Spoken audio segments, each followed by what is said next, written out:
Hello everyone and welcome to another MTR Fab video. This is MTR and today we're going to do a 250R video for the ATC250R guys. This is information that pertains to the 85 and 86 Honda ATC three-wheeler, the 250R, and we're going to talk about tank options.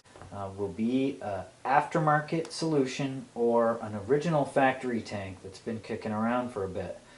So the one on the right that you see is actually an original OEM tank with relatively no cleaning. This is typically what you see on these machines around here in the Northeast. You can see it's really sun faded. There's some damage where the seat's been riding all over these years. There's scratching in it. There's discoloration. There's where I think this is just discoloration, but a lot of times you'll see that these have been painted and or stripped and poorly done.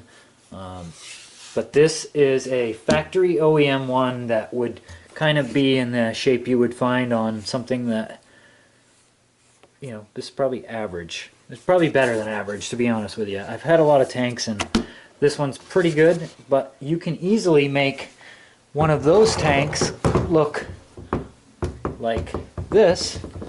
This is an OEM tank too, polished. It took quite a while if I remember correctly, and this was just wet sanded, and the major damage was taken care of initially with some heavy, probably like 220 grit. You can still see there's some, I think they call it checking, but there's some serious damage that was not removable, but pretty much every tank is going to have something of that degree up here. But this was fully sanded down and then polished by hand. You could probably do this with a machine polish, but my experience at the time revolved around just slowly going through the grits and getting it done. The factory tanks polish unbelievably, as you can see. Super nice. Now let's talk about your aftermarket solutions. Clarke tanks makes these tanks. You can see it's a pretty good fit. It's roughly the same. The shape is very good. They did very good at matching the shape. We cannot complain about the shape.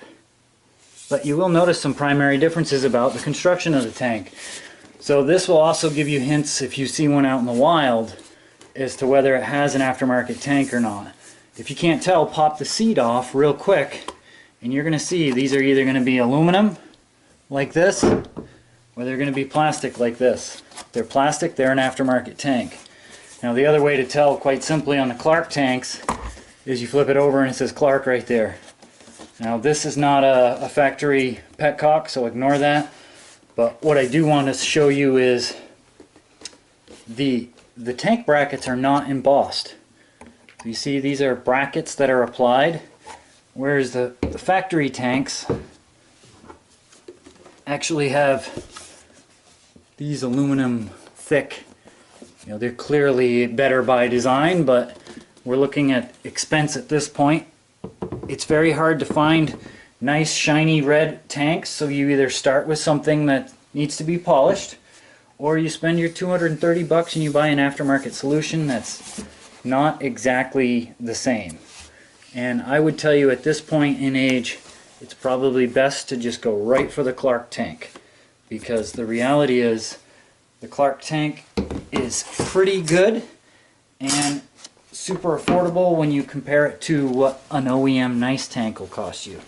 So I want to show you in the Clarke tank too, these top corner bosses are molded in, whereas on a factory tank they're actually, so that's another quick and easy way to tell. They did a pretty good job with the aftermarket gas cap.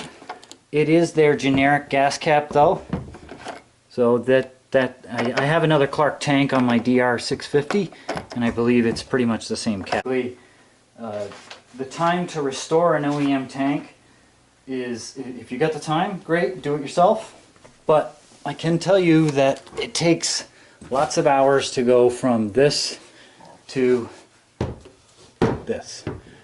Now, this will probably get used for my restoration, this is you know, probably going to go on my rider, and the reality is it's probably good enough. So if you're into the market to find tanks for your 250R, look on eBay or an OEM one that's not significantly damaged, and you can get it to look like this with some time. Like, this is a perfect candidate, and it's probably why I kept this tank. It's because I think this one is restorable, and if it doesn't have major gouges, it'll clean up nice. Even if it has major gouges, you can always make them shinier and more presentable just by wet sanding. But the final thing that you have to do after you wet sand is buff with compound.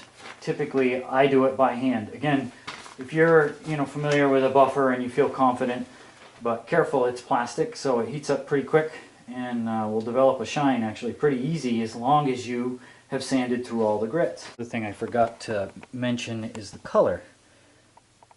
The color is actually, it's pretty good. It is more noticeable off camera than it's seen here, but they are two different reds. Clarke did a very good job at matching the color. This is the polished tank. I don't know if you can see, pretty much see a reflection in it.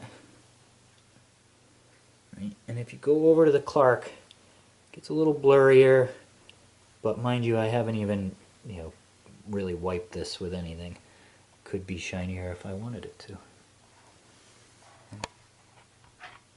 Happy polishing. So with that, I am done with this video. Please check out the channel. There's other 250R videos about some of the other minute differences of these particular machines, where to find stuff, and a lot of tips. So please check the channel out. If you like it, please subscribe, comment, share it, and I'll see you guys on the next video. Thanks for watching. I'm out.